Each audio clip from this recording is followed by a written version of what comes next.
Hey guys, this is part 5 of my wall hanging tutorial, and I just wanted to show you my pattern again. I am definitely running out of cord, so I am not going to be able to do this entire pattern, so I'm going to have to modify it a little bit. But where I am now, in the last video, we had done the clove hitch across.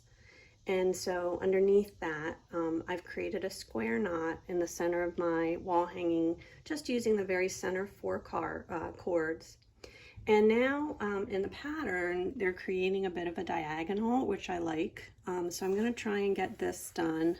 And then all of this, I'm gonna have to make a decision on what I wanna do there at this bottom part, because I'm running out of cord. But anyway, we'll at least try and get this diagonal in.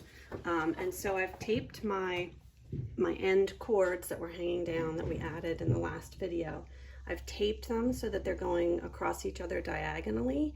And what I'm going to do is the clove hitch knot all along this, and I'm going to try and keep it going at a diagonal instead of a straight line. So if I get started here, I'm going to carefully pull out my first knotting cord. It goes under the diagonal one, the static cord, behind it and through. I'm going to pull that, and then of course we have to do that again to complete that knot. So I have tried this before and I had some difficulty. We'll see if I can get this diagonal to, look like a diagonal.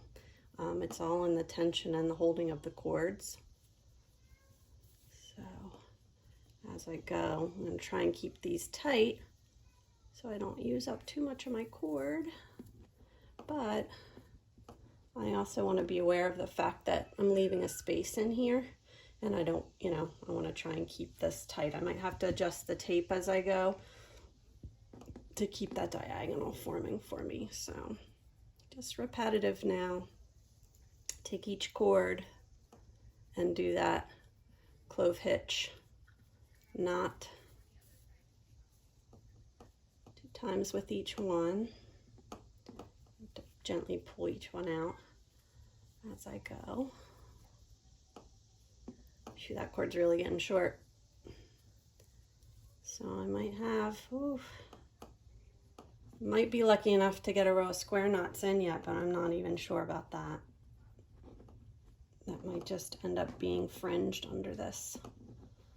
Let everything unwrap and be a fringe underneath this diagonal. So we'll see what we can do here. There is another tutorial that I found that shows you how to add cord on when you're in the middle of a project and you run out of cord. So that's probably a pretty helpful thing to know how to do. All right, well, I'm going to keep going.